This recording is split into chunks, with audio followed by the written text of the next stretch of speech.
Hi, it's the Tamagotchi on, and more, coming up on today's episode of the latest in tech news.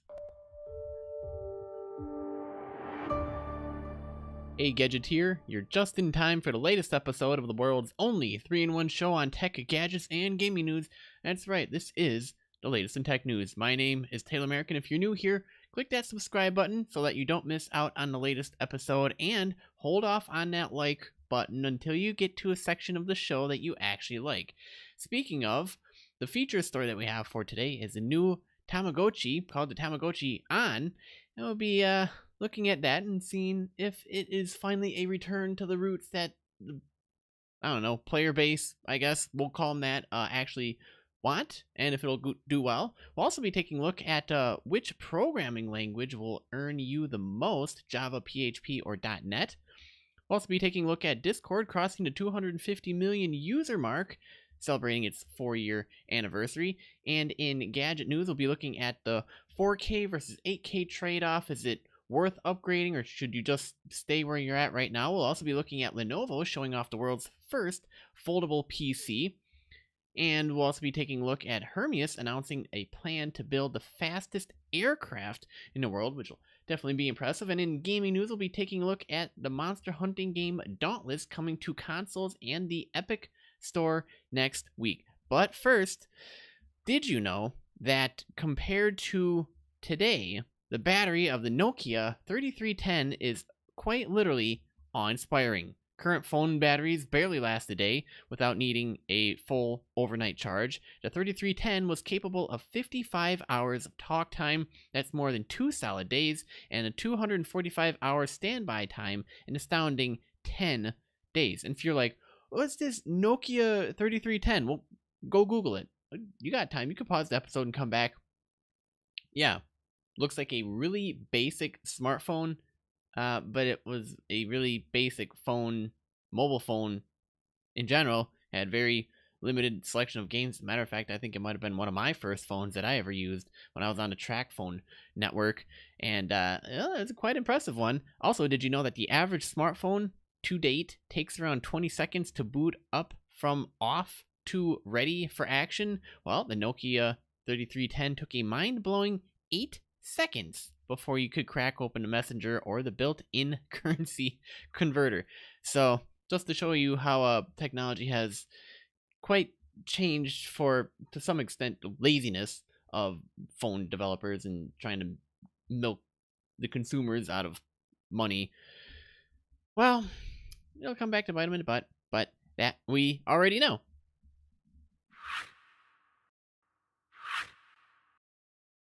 All right, what happened today in tech history, being that today is May 13th, 2019. On this day in 1986, the Network General Corporation was founded. The two founders, Len Shustak and Harry Saul, found Network General Corp., which was a major provider of management solutions for computer networks until its merger with McAfee Associates in 1997 to form Network Associates. Headquarters in Menlo Park, California. Wow, it seems like all the big companies are in Menlo Park. The company's first product was the Sniffer, a diagnostic tool for analyzing communications protocol problems in local area networks. And if you're like, oh, what's this? Well, that's just something us geek and nerd and tech heads did back in the day as we fiddled around with stuff. Anyway, if it goes over your head, it's okay. We got more news for you. Also, did you know that on this day in 1985, the British rock band Dire Straits releases their 5th album, Brothers in Arms, which will become the first CD, and this is where it's impressive, to sell over 1 million copies. It was the most successful album release on compact disc for over 2 decades. I guess Money for Nothing was more than a song title, because you popped 1 million on that baby. Also on this day in 1980, Digital Equipment, Intel, and Xerox jointly announced the Ethernet network specification. Ethernet is a predominant networking standard of today's business and home networks, and most likely what you have your router and your computer plugged into, and your router is most likely plugged into a cable coming out of the wall, which is different entirely. Also, on this day in 1991, 1. The System 7 operating system for the Macintosh is released. The second major upgrade to the Mac OS. One of the major features included in System 7 is built-in cooperative multitasking. Oh boy, System 7 also introduces the concept of aliases, which will later be copied as shortcuts in Microsoft Windows 95. System 7 was the first Mac OS that some people came familiar with, and it was the foundation of the Mac OS until the release of Mac OS 10, almost exactly 10 years later. So, with that out of the way, let's get into today's tech news. First up on the docket, well, you heard it here first, folks. The new Tamagotchi can marry and breed. Yeah, I saw this title. I'm like, oh, I gotta cover this. So, for those of you who didn't grow up in the 1990s or have no idea what a Tamagotchi is, or you lived under a rock, to which, hello, human, we also have gotten along quite fine with something called Tamagotchi. It was a big old trend back in the 90s. 22 years after its initial release and several years after countless revivals and re-releases, Tamagotchis have returned, yet again, with some interesting features like smartphone connectivity and the ability for your virtual pets to marry someone else's and have kids. Well, there you go. Tamagotchi, more like Tamagotchi, for 18 years. And if you're somehow unfamiliar with the toy, the Tamagotchi is like the modern version of the pet rock, but with most of the responsibilities and care that a real-life animal would require. Somewhat including up to the point where it would be crying out at 2 in the morning because it peed itself in the bed, and you couldn't figure out how to get it to shut up. So your sister, who happened to be playing with a version of it at the time, threw it across the room and broke it, I think, or it died, or finally shut up, only to wake up later that day and find out that it perished during the night, as it were. Anyways, what does this include? It includes feeding your virtual pet, caring for it, playing with it, cleaning it, and generally interacting with it on a regular basis to keep it alive, happy, and growing. Oh my goodness. The latest iteration, Tamagotchi On, expands what you can do with the digital creature, but as an adult with a lot on his plate already, am I the only one who's starting to feel these are more overwhelming than fun? Well, this was the fun fad of the 90s with Furby and everything else that went along with it, that everybody had to have it, and then you played with it, and then you got sick and bored and tired of it and bounced it off concrete until it broke. I didn't do that. By the way, if you guys are interested in the show notes for today's episode, head on over to TechNewsGadget/115, and you'll have the article links for everything that we cover today. And also, if you ever want to leave a comment, you can certainly do that. Leaving a comment is free and only takes you mere moments. By the way, if you're watching the video version of this, you can certainly do that as well. Leave a comment. Oh, I'd like to know what you guys think. Did you grow up playing Tamagotchis in the 90s? I think I played like an off version of it because apparently me and my sister whined about it so much to our parents, and our parents kind of the trade-off was like, well, maybe if we get them this, we won't have to get them an actual pet down the road, and he can have fun playing with the video game, and plus they'll keep him entertained for a while. So they, I guess, got us a couple. And yeah, well, we grew up playing with it for probably a couple of months, and then it all went downhill when my sister broke hers, or hers died or something, and then, like, I think she flipped every single table in the house, which is quite impressive for a youngster at the time, under 10. And, well, let's just say after every said table was flipped, Mom and Dad weren't too happy, and they said, that's it. No more video games for you kids. Go outside and roll around in the dirt. So I got a really good education there, learning and studying dirt and ripping arms off ants and legs off ants. Do they have arms? I don't know. And then burning them with a magnifying glass. I'm just saying. Okay, I was a kid growing up. Anyways, don't yell at me, PETA. Do they even care about ants? I don't know. Anyways, back to the article. The most obvious update to Tamagotchi On is that it's almost gigantic compared to previous versions of the toy that could hang off a keychain without being noticed. The new version is considerably larger, and as a result, it might have a hard time competing for pocket space against a smartphone. Now, one thing that hasn't changed with Tamagotchi On are the 3 simple buttons used to interact with the virtual pet and how to navigate the toy's menus. It works once you get used to the navigation. Buttons are unlabeled. But as the menus, settings, and options have expanded quite a bit in this version, it might finally be time for Bandai America to consider introducing an alternative, like a tiny touchscreen, now that smartwatches have demonstrated they're not impossibly small to pull off. One small gripe Why didn't Bandai America include a keychain with the new version? It has holes to attach one, but it's BYOK, which is buy your own keychain or bring one. Depends on you. Also, the Tamagotchi On is full color, but it isn't new. That feature was introduced as far back as 2008 with the Tamagotchi Plus Color in Japan, but it's finally making an appearance here in the US. So for all of you who are like, what, got this in Japan? Welcome. Live long and prosper. Oh, wait, wrong one. Here in the US, we kind of got bored and we've been waiting for products to show up here. So finally, it shows up in the US. The colors are vibrant, even in bright light, and given the screen's small size, the lack of pixel density isn't an issue. Besides, the crude pixelated graphics and stuttered animations are part of their charm and appeal at this point. But the author of this article isn't sure if they'd want a virtual pet that looked and acted more lifelike. I'd be devastated when it eventually died or perished. And we're looking at a couple photos right here of the Tamagotchi On. It's quite impressive. A color screen that makes it much easier to discern the mood of your virtual pet so you can better care for its need. So obviously if it's smiling and happy, you can obviously see it. So you can also have profile settings and all this fun stuff that goes along with it. So yeah, there you go. That being said, all the features that have been added to the Tamagotchi line over the years are starting to make the toy's menus feel a little bloated. You'll find yourself randomly digging through endless submenus to find an option you're looking for in a display with more resolution that would allow more options to be squeezed onto each screen. So, well, it goes on to, the Tamagotchi Ons can wirelessly communicate over IR. And now it facilitates more interactions between Tamagotchis on different versions. You can have playdates, send your virtual pet off to visit a friend or a hotel, or even propose marriage to another Tamagotchi. And there you go. If you're interested, let's just say that Tamagotchi On will be available starting in July for $60 which is the least appealing feature of the latest version. They're no longer a cheap $15 impulse purchase, but when it launches, Bandai America will also be releasing an accompanying mobile app. Currently not available for testing, that the Tamagotchi can wirelessly connect to further expand what your virtual pet can do, where it can go, and who it can meet, including Tamagotchis all around the world. Instead of trying to compete with smartphones, well, they might have finally embraced them, so kids have more incentive to keep their pets alive. So it's a nice blend we finally have going here, but I don't know. I see some good things. I see some bad things coming out of it. Am I gonna get it personally? Probably not.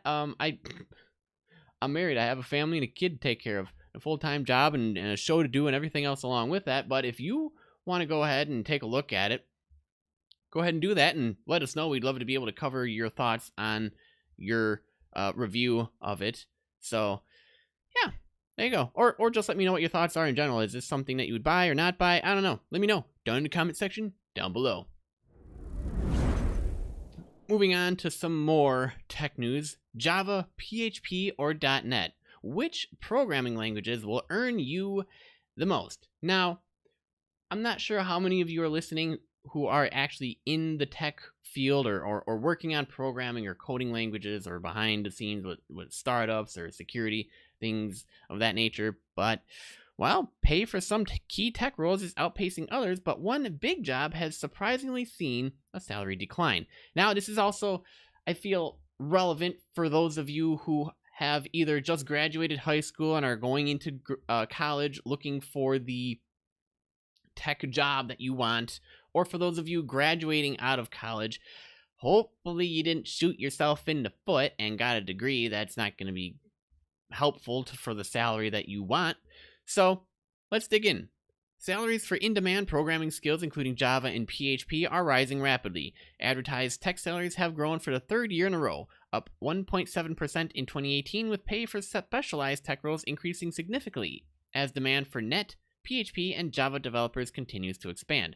Over that 3-year period, Java developers have seen the largest increase in salaries, 41%. Their wages also increased 6% between 2018 and this year.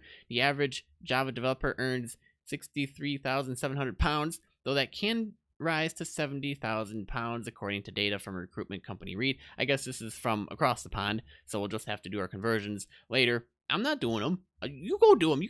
You have the capability to pause this episode, do the calculation, come back, and hit play. I'm done. I'm recording this live right now. So the second best paid programming role was full stack developer, which pays 53,500 on average, rising to 60,300. That's up 5.6% on last year and 18.8% up on 2016. Now, PHP developers have seen salaries increase by 20.6% over the 3-year period and enjoyed the largest increase of any tech role in the past year, up 6.9%. .NET developers have also seen a significant boost in salary during the period, with average pay increasing from £39,900 in 2016 to £47,400 this year, an 18.8% rise. The most popular programming language popularity indexes JavaScript, Java, and Python are the most popular languages. Data scientist, data analyst, technical architect, DBA, and network engineer have all seen double-digit increases to salary over the last 3 years. Pay for the more business-focused roles, such as a business analyst and project manager, has also risen, but by a smaller amount than for developer roles. Indeed, one of the few jobs to see pay decline in the last 3 years, according to the data from Reed, is that of IT director, which is said dropped between 2016 and 2018, only to climb back up slightly this year. Overall, the average IT director pay has dropped slightly over the period from £89,000 to £83,000. These rising salaries are matched by increasing demand for staff with these skills, according to Reed, while the overall number for technology roles advertised increased by 10% since the start of 2018. So, yeah. There are plenty of roles out there for candidates with mobile experience and front-end development. Alongside that, firms will also need people with cloud-based experience and storage skills. The impact of legislation such as GDPR and whatever else might be happening in the world is creating a lot of demand, with companies making sure they have the right skills, systems, and processes in place. As a result, roles in data are also growing, according to Andrew Gardner, director of Reed Technology. So, for those of you who are interested, what tech field should I start making my venture into? Well, there you go. You now have your choice. Do you want to become an IT director now? I don't know. It seems like the whole specialization thing, especially when it comes to mobile, cloud-based storage skills, might be in demand quite soon. So if you haven't already jumped on the bandwagon or are still learning more about it, feel free. Feel free. You never know. You might wind up with a good, cushy, well-paying job. Just keep this in mind, though.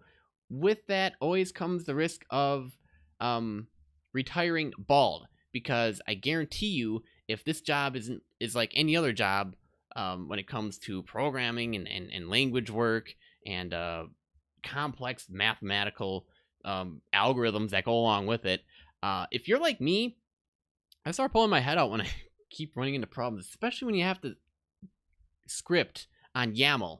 Okay? Yes, I'm bringing it back again. Back to my Minecraft server days when I had to run a Minecraft server, which ran on Java, by the way, but the only programming language that worked well with the plugins and was compatible with Minecraft and everything else that went along with it was stupid YAML. By far the most basic. It's worse than basic. Basic, at least, was a great framework. This was just like, oh, basic? What's that? Throw it out the window. Oh, you're off by spacebar? Oh, well, I'm sorry, the whole entire code is going to crash, but I'm not going to tell you what's wrong with any of it. And it was so annoying. There was more than a number of times where I wanted to take the PC and throw it out the window, or figure out who designed YAML, drive over to the house, punch them in the face, and say, can you please introduce YAML 2.0 and do it right this time? But yeah, see, I wouldn't do well in this programming space. I'd probably be, I don't know, wild-eyed like Einstein, but except instead of my hair going all over, I'd probably be bald. So that's why I'm not programming language genius guru, but I'm sure you could do it very well in that field, especially if this comes naturally to you and it's easy. So there you go. You could get paid more, but at the expense of losing your hair. Don't worry, I'm not going to be in competition for that job. You can have it. All right, moving on to some more gaming news. Discord crosses the 250 million user mark as it hits its 4-year anniversary. Gamer social network Discord announced that it has more than 250 million registered users as it crosses its 4th anniversary. That's about the same number of users as Epic has playing Fortnite. Since its founding in 2015, Discord's appeal has always been in its small, living room-like atmosphere where groups of friends can join together to talk games. As Discord has grown, it has gone mainstream, providing everyone a way to chat about big passions, including sports, tabletop games, music, pets, news, and more. And not only that, but let's just say that the audio was superior by far to many of the other programs out there. This isn't saying this in an article. This is me saying it was better than Skype. It was better than, oh goodness, Mumble. It was, oh gosh, what else was there? There's a bunch of other like talk, chat, communication servers that you could use. Discord did it all, did it better, and did it free. So beat that. Discord has previously said in December 2018 it had 200 million registered users, and a year ago in May 2018 it had 130 million, and it's growing pretty fast. Discord also said that it has more than 56 million users every month. On average, those users send more than 850 million messages a day.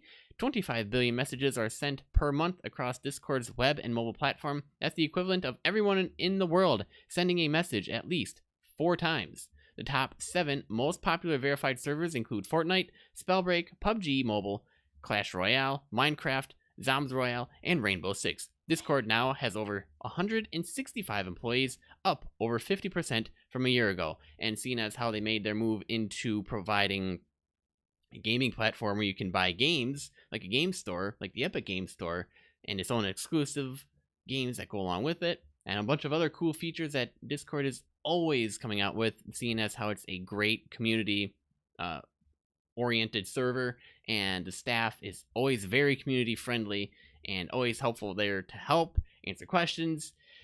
It's just a win-win all around. So great job, Discord. All right, moving on to our last tech news item before we get into some gadget and gaming news. 4K versus 8K. Is it worth the upgrade? Well, we all know what you're feeling. You saved up all your dollars and cents in order to buy that state-of-the-art new television you had your eye on, and shortly after you've purchased said TV, a new gen of TV is announced, which promises to outperform the one that you bought currently, which is just like, it's the same with the car, okay? So a new model comes out and you go, oh, no, I'm behind. Well, we're currently in that situation with 4K and 8K TVs, and while having widespread access to true 8K UHD content, still a long way off. We're talking years here, guys. Many TV manufacturers are hoping that the impressive upscaling and greater clarity offered by this first wave of 8K sets will be enough to convince enthusiasts that they can already benefit from owning one. In an effort to demonstrate the difference in visual fidelity between its top 4K and 8K models, I guess Tech Radar here was invited to Samsung's Australian headquarters to spend a few hours viewing both sets side by side. Here's what they took away from their time comparing the Samsung Q9F 4K QLED TV from last year to its new Q900R 8K QLED TV flagship. So, first off, native 8K content isn't necessary. Let's be clear about something. Unless you live in Japan, native 8K content probably won't be readily available anytime soon. There are a handful of 8K videos on YouTube, which is likely your best bet for watching true 8K content in the near future. However, YouTube's TV app is still limited to that maximum of 4K for the time being. It probably won't be updated to 8K until those TVs become more mainstream. That said, having spent some time, it became clear to us that a lack of native 8K content really isn't a deal breaker that it turns out to be. In fact, they've come away convinced that upscaling technology will end up defining the 8K era for the foreseeable future, given that even today the majority of Hollywood's most expensive blockbusters are only finished at 2K, and yes, that includes Avengers Endgame. The idea that we'll be getting a wealth of native 8K content in the near future is unrealistic. Instead, it makes more sense for TV manufacturers to focus on how they can improve with content that's already available, which is precisely what Samsung is doing with its 8K approach. Now, we all know that 8K displays offer 4 times as many pixels as 4K over the same amount of real estate. What this means is that 8K displays boast a far higher pixels per inch count, resulting in pixels that both smaller and much closer together and thus harder to individually discern. Did you ever look at a 4K television up close? Even with 8 million pixels on a display, you may start to notice a mesh-like screen door effect if your eye is positioned close enough to the screen. Now, here's something cool. On 8K televisions, this effect is almost non-existent, and having looked at it up very close, it wasn't until our faces were only 2 or 3 inches away from the screen that we noticed any kind of screen door effect, and then only because we were actively looking for it. Of course, the extra pixels don't count for much if they're just being used to unintelligently stretch a low-res image out, so this is why smart upscaling tech is key. Using an AI-powered quantum processor, the new 8K TV is able to intelligently upscale 4K content and even 1080p content, and even seamlessly add in detail that wasn't there in the first place. The difference is slight, but noticeable. So, they watched a number of 4K Ultra HD Blu-rays on the 4K and 8K sets simultaneously. In each, they found that the 8K definitely revealed more detail and clarity, even if that seems like it should be impossible. So, here's where it gets funny. On a viewing of Aquaman, we are struck by the additional detail found in Jason Momoa's beard and face, with individual hairs and pores more readily viewable on the 8K television thanks to the absence of that aforementioned screen door effect. And the same can be said of Pacific Rim Uprising, which revealed more tiny details during the film's large-scale robot battle in the middle of Sydney Harbor. Things like water, fire, and smoke all appeared more defined and unobstructed by visible pixel separation. So, that's all I'm going to read for now. I know that there's more content to go along with it, but we do have more articles to get through, so is it worth upgrading? Well, I don't know. It depends on the tech that's behind the 8K television that you're buying, and Samsung definitely seems to be on top of that. Well, does that mean that we'll have a whole wealth of 8K content to look at? No, but we will. In time. Just give it time. But the technology can upscale along with it, and then as more 8K comes available, well, it'll already have been there for a while. They'll probably be able to bring the cost down on the higher end of it, and the medium range will fall right within the average consumer price point to purchase a new 8K LED TV, and you might have some fun. I don't know. Are you still a fan? 8K, 4K? I don't know. Just whenever you go to a tech show and you see the 8K televisions, just start drooling. I mean, it's incredible. All right, moving on to some gadget news. Well, Lenovo shows off the world's first foldable PC, and I think this is the first article to say this, so I think Lenovo can definitely timestamp it and say, today was the day that we introduced the first foldable PC, and you guys weren't even thinking about it. Y'all are looking at foldable phones, okay?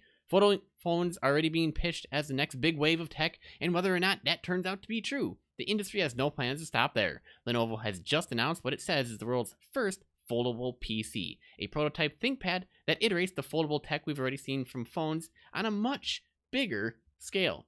Awesome. I can't wait. I'm excited. So, they have a video that goes along with this. We won't be watching the video, but if you want to, this is in the show notes at TechNewsGadget.net/115. Pop open the article, and you'll have the video right there for you to see. This is not just a cool tech demo either. Lenovo has been developing this for over 3 years and has plans to launch a finished device in 2020 as part of its premium ThinkPad X1 brand. The goal here is a premium product that will be a laptop class device, not an accessory or a secondary computer like a tablet might be. Nope. Cool factor aside though, well, why build a folding PC? The answer is largely portability. Conceptually, it's the opposite of what most of the foldable phones there are trying to do. There, companies like Samsung and Huawei are trying to take a device the size of a regular phone and make them bigger. But the idea behind the folding ThinkPad is to take a full-size PC and make it smaller. The result is a 13.3-inch 4:3 2K OLED display that can fold up to about the size of a hardcover book. Don't have the exact weight just yet, but Lenovo says it's less than 2 pounds, which is about as much as a hardcover copy of one of the larger Harry Potter books.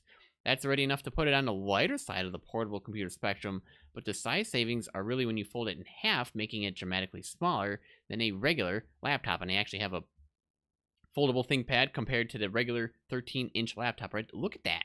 Look at that. Look at that space. So they got to try out a functional prototype, but there's not a lot to see at this stage.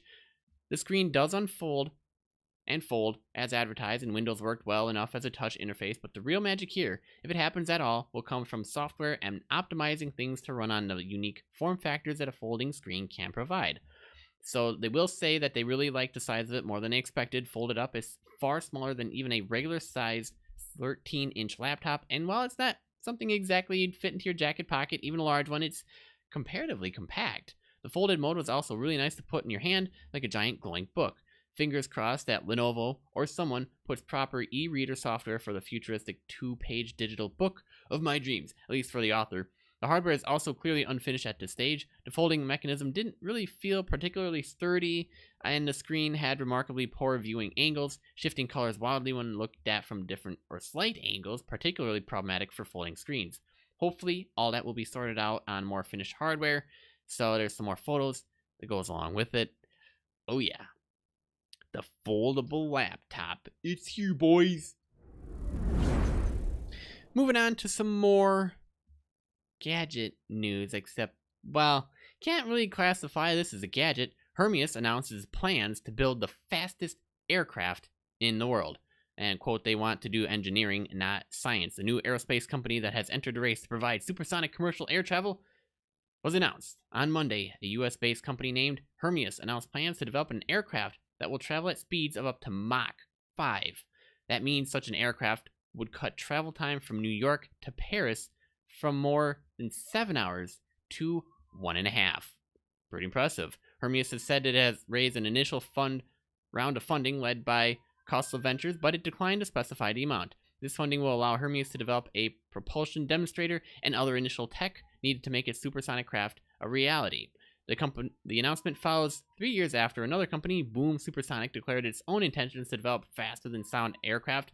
As of January 2019, Boom has raised more than $140 million toward development of its Overture airliner, envisioned to travel at Mach 2.2, which is about 10% faster than the Concorde traveled. Officials with Boom Supersonic have said its planes could be ready for commercial service in mid-2020s, and if you happen to hear any screaming in the background, that's my 7-month-old daughter who is trying to go to sleep. She will soon enough. Her teeth are coming in, so hopefully they pop and show up soon, because we've been waiting on bated breath for those teeth to finally show up. Their teeth on babies, they're problematic. But anyways, they added that Virgin Group and Japan Airlines have pre-ordered a combined 30 airplanes for Boom Supersonic. The type of vehicle Hermeus seeks to develop will travel considerably faster, but it will rely mostly on existing technology and materials. We're not getting anything too miraculous. We just want to do engineering, not science. Primary materials will include titanium, and the propulsion system will be powered by a turbine-based combined cycle engine. Over the next 5 years, the company plans to work towards a demonstrator vehicle that travels at Mach 5 before developing aircraft for commercial service 8 to 10 years from now. The company boasts founders who are alumni of SpaceX and Blue Origin, and all 4 of the principal founders came from the Generation Orbit, a company that developed a hypersonic rocket plane and other new tech. So definitely interesting. They got a video that goes along with it, so if you want to see who is Hermeus, they got a video. But we'll see. Hopefully they can actually stick to their plans. They get the funding they need. They know what the heck they're doing. It rolls out, and we actually finally get a plane traveling at Mach 5 so that we don't have to hop across the pond in 7 hours, and we can do it in an hour and a half instead. And moving on to our last article, but not least, our final gaming article of today. Monster hunting game Dauntless is coming to consoles and Epic Store next week. The PlayStation 4 and Xbox One versions of PC monster hunting hit Dauntless will be released on May 21st, according to developer Phoenix Labs. The long-running early access game, which is heading to Epic Game Store as a PC exclusive on the same day, allows players to team up and hunt for a variety of behemoths, each with their own strengths and weaknesses. Now, the decision to go with Epic looks like a smart one. Apart from the improved revenue sharing terms over Steam and whatever other incentive Epic pledged to go along with it, the game looks like it might appeal to the Fortnite Battle Royale crowd. Now, you might be wondering, wait, I'm busy playing Fortnite. Well, it helps that Dauntless players on PC can invite their Fortnite playing pals to hop on over and join in. Now, the author of this article played the game for an hour on the Xbox One, and it's a faithful version of the much iterated PC game in which teams of players work together to best heavily armed monsters. Battles last between 10 and 20 minutes on average. Dauntless's color palette, character movement, environment, and variety of skins all have a definite Fortnite vibe, but this is a very different kind of game, and definitely different from the Monster Hunter one. It's more like a role-playing adventure in which each character level up their powers, weapons, and their clothes, constantly unlocking new challenges, new weapons, and new monsters. Personalization is a key part of the game, including gender choice. That's on a slider. It only has 2 settings currently, but it's definitely a slider, and Phoenix Labs says it plans to offer a range, I guess, if you want that. This customization extends to character creation and development as well. The world is full of pickups that can be crafted into potions that heal or improve defenses or attack. There are 4 slots for players to equip those potions, as well as 4 more for armor and more for weapons and throwables, which can also be individualized. Monsters drop body parts that can be crafted into weapons as well. Interesting. So Phoenix Labs, for those of you who don't know, made up of developers from BioWare and Riot, has definitely done its homework in the free-to-play kids market. The model is based on Fortnite-like themed seasons in which paying customers access progression trees with extra nice goodies. Non-paying players can also earn in-game currency to upgrade, though no knowledge of how long that takes. Hopefully it's not too much of a grind. A new season. Hidden Blades will be released on May 21st. Seasons cost around $10 each.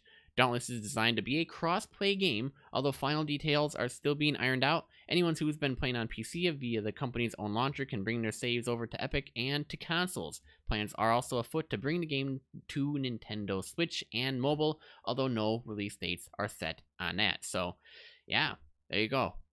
Dauntless. This game looks daunting, but, well, that's kind of part of the name, and you need a group of players in order to jump in and take down a beast. So it can't just be you doing it solo, because good luck. Boy, this is going to be fun.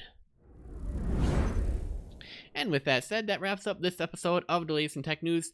And I see I'm already running 5 minutes over here, but that's okay. Thanks for tuning in, guys. New episodes every weekday. The latest in tech news can be found on every major platform, including Apple Podcasts, Spotify, Google Podcasts, YouTube, Stitcher, Overcast, and more. If you enjoyed this episode, be sure to let us know by clicking that like button and by leaving a comment. Also, double check that you are subscribed so that you don't miss the latest tech news. I'm your host, Taylor Merrick, and remember, for the latest in tech, gadget, and gaming news, visit TechNewsGadget.net. Pretty much, keep being awesome, guys. I'll see you on the flip side.